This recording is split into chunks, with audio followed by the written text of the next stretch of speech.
시청자 여러분 안녕하십니까? BOA 뉴스투데이 시작합니다.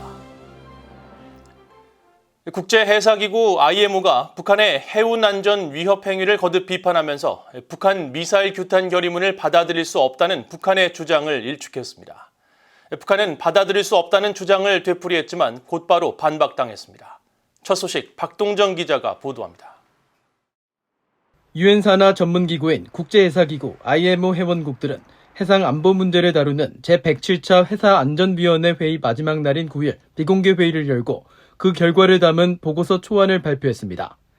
보고서 초안에 따르면 IMO 회원국들은 지난달 31일 채택된 북한의 탄도미사일 발사 규탄 결의문에 대해 평가하면서 북한의 사전 통보 없는 미사일 발사는 국제 항로에 큰 위험을 초래했고 선원들의 생명을 위협했으며 해당 항로 선박과 인접 국가 주민들에게 위험을 초래할 수 있으므로 IMO가 규탄 결의문에서 이 문제를 논의한 것은 적절했다고 밝혔습니다.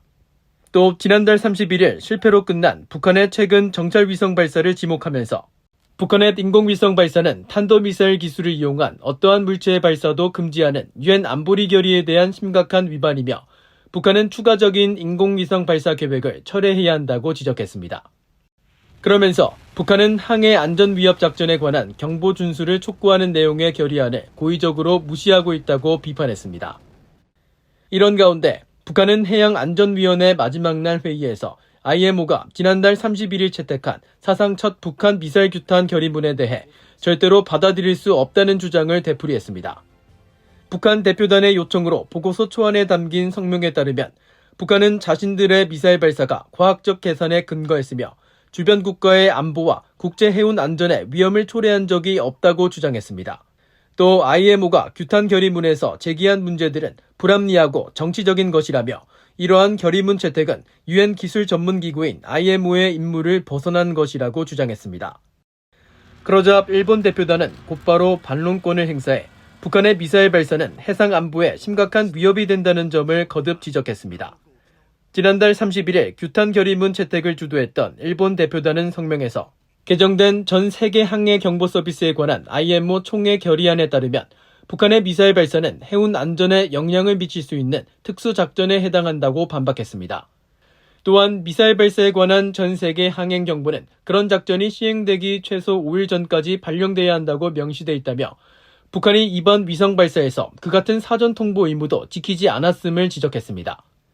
그러면서 북한의 미사일 발사 문제를 다루는 것은 IMO의 권한과 범위 내에 있으며 IMO는 국제 해운 안전을 위해 북한이 제기하는 심각한 위험을 해결하는 기관이 돼야 한다고 강조했습니다. VOA 뉴스 박동정입니다. 북한 인권단체가 공산주의 독재 정권에 희생된 사람들을 추모하는 미국의 연례 헌화 행사에 참석해 지금도 김정은 정권에 핍박받는 북한 주민들을 기억해야 한다고 밝혔습니다. 전 세계 70개 이상의 민간단체들과 개인 활동가들이 연대한 북한 자유연합은 9일 미국의 공산주의 희생자 추모재단이 워싱턴의 공산주의 추모공원에서 개최한 제16회 헌화식에 참석해 북한에서 희생된 주민들의 넋을 기렸습니다. 북한 자유연합의 수전 숄티 의장은 행사 뒤 BOA에 이날은 공산주의 독재 정권 하에서 살해된 전 세계 1억 명의 사람들과 이 잔인한 폭정 체제에서 지금도 고통받고 있는 15억 명의 사람들을 기억하는 매우 엄숙한 날이라고 밝혔습니다. 그러면서 북한 자유연합은 북한의 잔혹한 김씨 독재 정권에서 살해당한 수백만 명의 어린이, 여성, 남성들과 김정은 정권 아래서 노예로 살아가는 2,300만 북한 주민들을 기억하기 위해 해마다 이 행사에 참여하고 있다고 강조했습니다. 숄티 의장은 또 이날 행사에서 옛 공산주의 체제에서 고통받던 동유럽 국가 대표들이 참석했다며 이것은 우리가 탈북민들과 함께 김씨 정권을 종식시키고 한반도에서 공산주의를 없애기 위해 계속 노력해야 한다는 것을 상기시켜준다고 말했습니다. 캐나다 해군 호위함 몬트리올함이 이달 초 동중국해를 비롯한 일본 주변 해역에서 선박간 불법 환적을 비롯한 대북 제재 위반에 대한 감시 활동에 참여했다고 일본 정부가 밝혔습니다.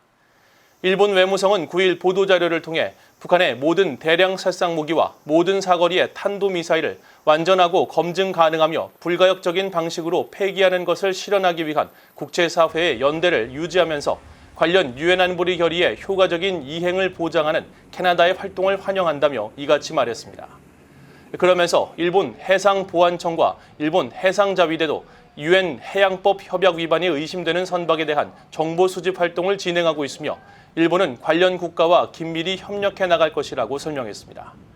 캐나다 정부는 유엔 안보리 결의 2375호에 따라 대북 제재를 위반하는 선박 간 환적 등 북한의 해상 불법 행위를 감시하는 활동인 네온 작전을 2018년부터 펼치고 있으며 캐나다 해군이 이 활동에 참여한 것은 이번이 7번째입니다. 최근 북한과 중국이 유엔 안보리가 금지한 대형 기계류 제품을 거래한 것으로 공식 무역 자료를 통해 확인됐습니다. 두 나라의 금수품 거래가 노골적으로 이뤄지고 있다는 정황이 공식 문건을 통해 확인된 것입니다. 함지아 기자가 보도합니다. 북한과 중국의 지난 2월 무역 기록을 담은 중국 해관청서 자료입니다. HS 코드 84로 시작하는 기타 냉장 냉동장치 세대 약 7만 2천 달러어치가 중국에서 북한으로 수출된 내역이 적혀 있습니다. 이 냉장 냉동장치 3개의 총 무게가 9,270kg에 달하는 점으로 볼 때 일반 가정이 아닌 공장이나 대형 식당 등에서 사용하는 공업용일 것으로 추정됩니다. 문제는 유엔 안보리가 기계류 제품에 해당하는 HS 코드 84에 대한 대북 수출과 수입을 금지했다는 점입니다. 그런데도 이 물품의 거래 내역이 중국 해관청서의 공식 무역 자료에 버젓이 표기돼 있습니다. 앞서 유엔 안보리는 지난 2017년 12월 북한의 장거리 탄도미사일 시험 발사에 따른 결의 2397호를 채택하면서 처음으로 북한과 거래가 금지되는 품목에 대한 HS 코드를 명시했습니다.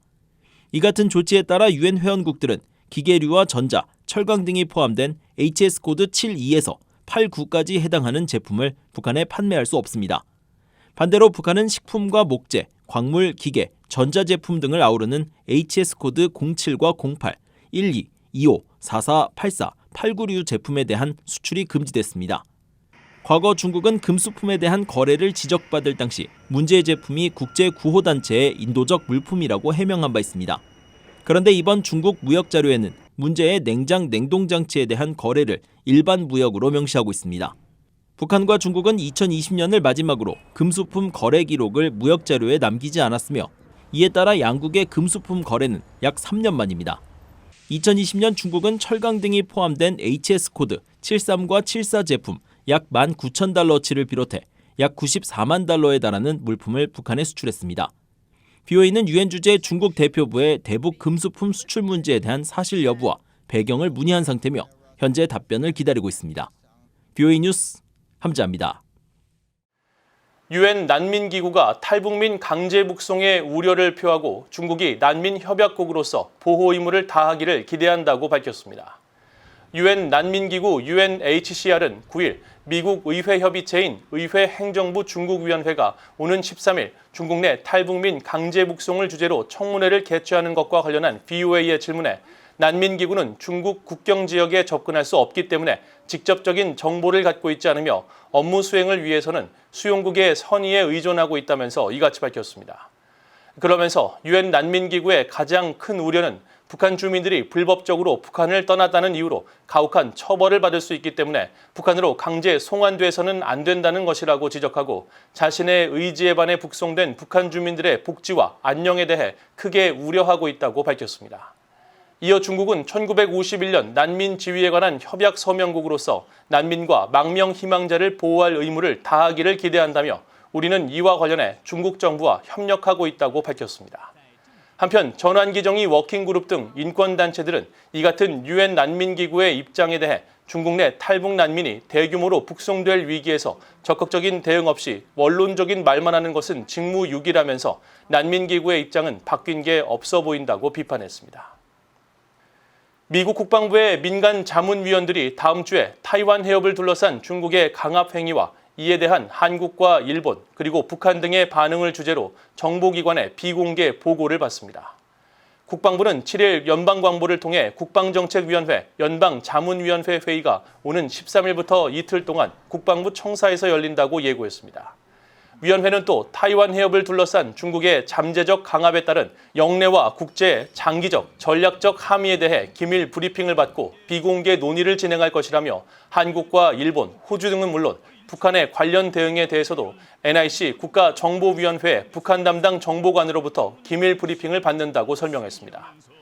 국방정책위원회는 국방부 장관과 차관 등에게 국방정책 문제에 관한 독립적이고 정보에 입각한 조언과 의견을 제공하는 자문기구로 헨리 키신저 전 국무장관을 비롯해 한반도 전문가인 빅터차 CSIS 전략국제문제연구소 부소장 겸 한국석좌, 마이클 로앤넌 브루킹스 연구소 선임연구원 등이 활동하고 있습니다.